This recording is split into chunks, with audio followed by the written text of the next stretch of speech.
down to the jewel caves.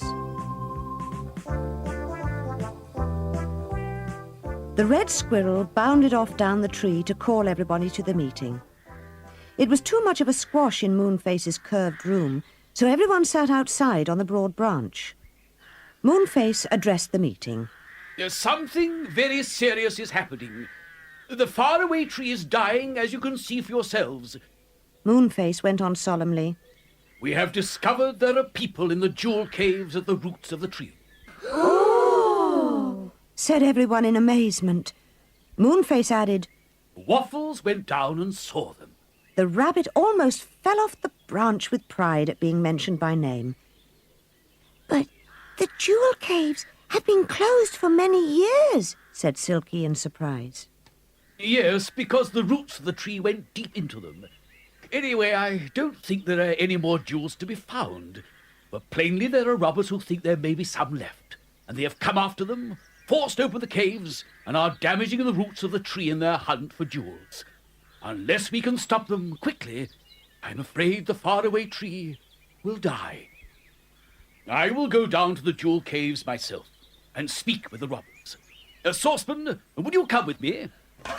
Oh, yes, of course, without doubt. Replied old Saucepan at once. I'm coming too, said what's-his-name. And all of us are! Chorused the children, and Silky nodded as well. I think we ought to go right away. No time like the present. Coming, all of you? Everyone stood up. Connie felt thrilled. When they came to the ground, Waffles ran to a big rabbit hole. He knew the way very well, of course. He knew every burrow in the wood. There were lanterns hanging from the roof where it was a bit higher than usual, usually at sharp corners. It was a bit of a squash when anyone else came along in the opposite direction, for then everyone had to flatten themselves against the wall of the tunnel. Quite a lot of people met them.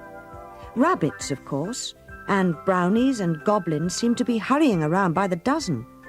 And then they heard something. Hark! Said Moonface, stopping so suddenly that Joe bumped right into him. Hark! What is that? Everyone stood and held their breath.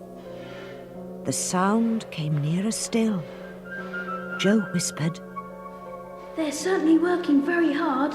They're using pickaxes to break down the caves to see if any more precious stones are hidden there. No wonder the tree is dying.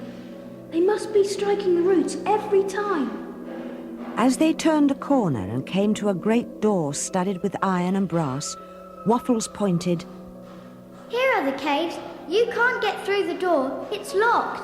Moonface asked him, How did you get into the caves? Oh, yes, I remember. You made a burrow. Where is it? Waffles pointed to it with his paw.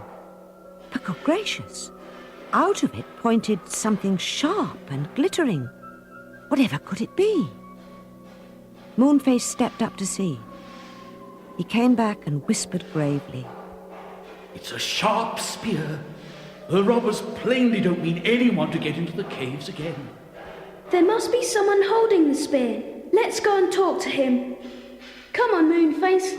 We'll tell him what we think of robbers who hurt the roots of the dear old faraway tree.